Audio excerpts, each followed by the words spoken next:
If you're the president of the United States, you can declassify just by saying it's declassified, even by thinking about it. That was former President Donald Trump claiming that he could declassify documents just by thinking about it. Like, I don't know, perhaps telepathy or something. Oh, look, is he that unhinged? Yeah, definitely. Okay, so now, obviously, if you can declassify documents just by thinking about it, well, then the obvious question is, okay, well, how does anyone else know if you've declassified something? I mean, you have to tell them first, obviously, and you have to make an announcement. Like, hey, I've declassified these things. And of course, you can't do that after the fact. I mean, obviously, a good time to tell because the president does have broad declassification powers. A good time to tell people that you are declassifying things is generally, you would think, before the FBI has to raid you to get the documents. I'm just saying. But that would make sense. That said, we're going to continue covering nonsense here in this next video. Is there a process? What was your process to declassify? There doesn't have to be a process, as I understand it. There's different people say different things, but as I understand, there doesn't have to be. If you're the president of the United States, you can declassify just by saying it's declassified, even by thinking about it, because you're sending it to Mar-a-Lago or to wherever you're sending it. And there doesn't have to be a process. There can be a process, but there doesn't have to be. You're the president. You make that decision.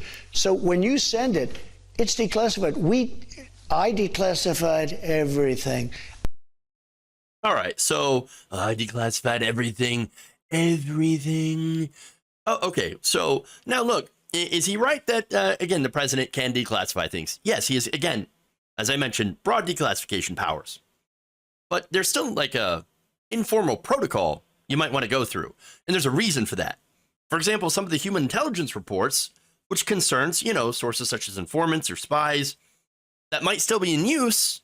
Well, if you declassify these documents, depending on how you do it, you could potentially put those sources at risk, right? At risk of either detection or death, etc. And then maybe even create a diplomatic incident.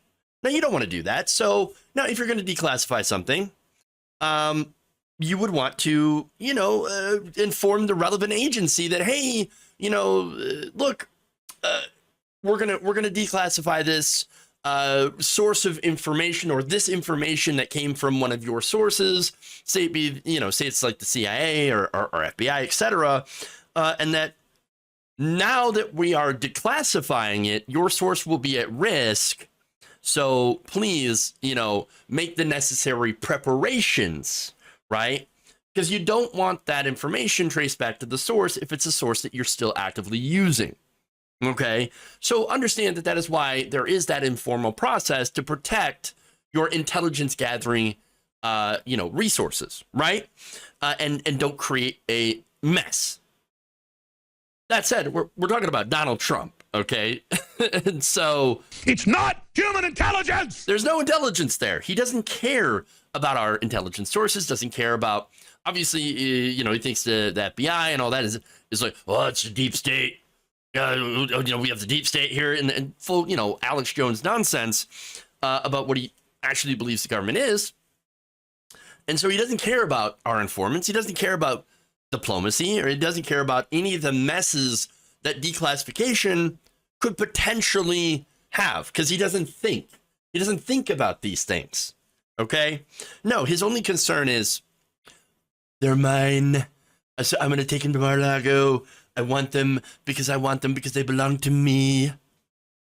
Well, look, I personally don't really care if he keeps like the Kim Jong-un love letters. I don't care, right?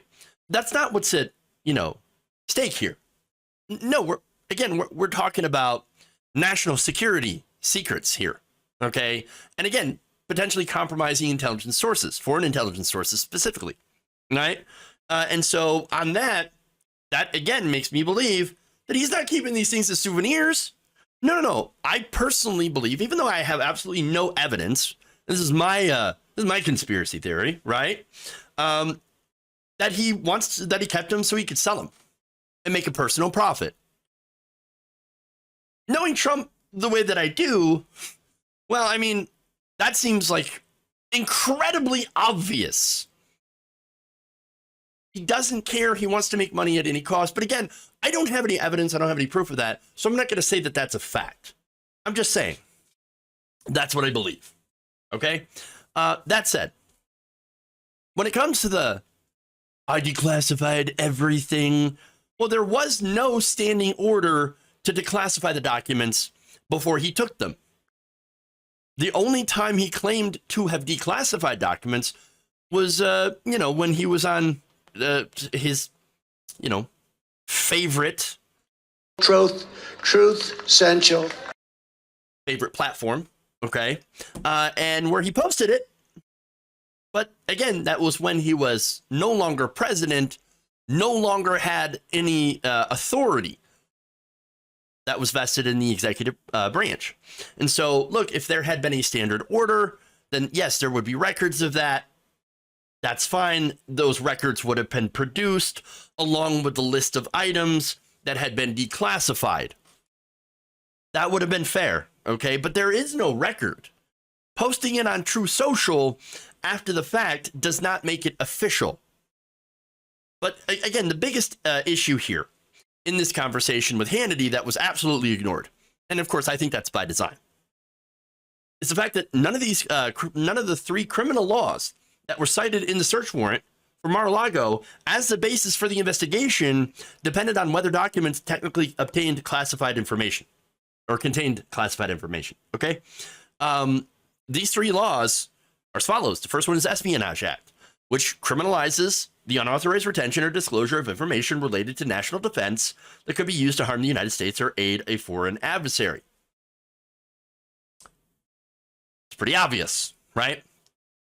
And some of those documents were apparently nuclear related to the nuclear weapons of a unidentified country. So that's very important information. The second one is Section 1519, and it deals with obstruction, the act of destroying or concealing documents or records with the intent to impede, obstruct, or influence the investigation or proper administration of any matter within the jurisdiction of federal departments or agencies. Again, pretty clear, right? The third law, Section 2071, criminalizes the theft or destruction of government documents. That is, documents that do not belong to Donald Trump.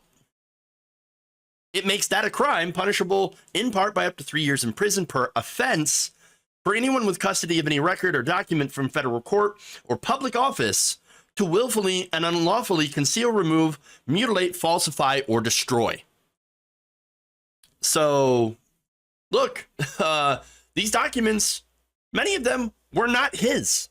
Classified or not, they did not belong to Donald Trump.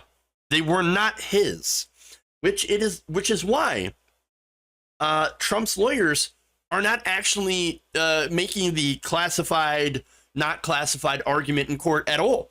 They're not talking about it at all. In fact, look, I think it was the special master, Raymond Deary, is like, hey, look, we are going to talk about the classification, so you might want to provide proof, some sort of evidence that you classified it or declassified it, these documents. And so just so we can get you on the record, right? And the Trump lawyers are like, no, we don't want to do that. No, we refuse. We refuse. Can't do it. And so there's a reason, again, that they have resisted that judge's proposal that they submit a sworn declaration or affidavit about any of this supposed declassification action. And they're doing so because they would have to lie about it. In order to protect their client, they would have to lie. You can't do that under oath. There are consequences. You would be punished, perhaps disbarred, even. And so, look, as much as Clown Shoes, his lawyers are, and they are, they're the cheapest, probably you pay for lawyers, right? Which is basically nothing. Because if you're going to work for Donald Trump, remember, as a lawyer, just know that he's not going to pay you. So, you know, these lawyers are probably getting paid in clout or whatever. And even so, in working for basically free for Donald Trump, they don't want to lose their licenses. Or worse, they don't want to get thrown in prison. So the entire conversation over whether he declassified these things or not isn't really relevant here. This is a distraction from the fact that he did allegedly unlawfully take government documents and hid them at Mar-a-Lago and then obstructed attempts to retrieve those documents. Those are serious crimes.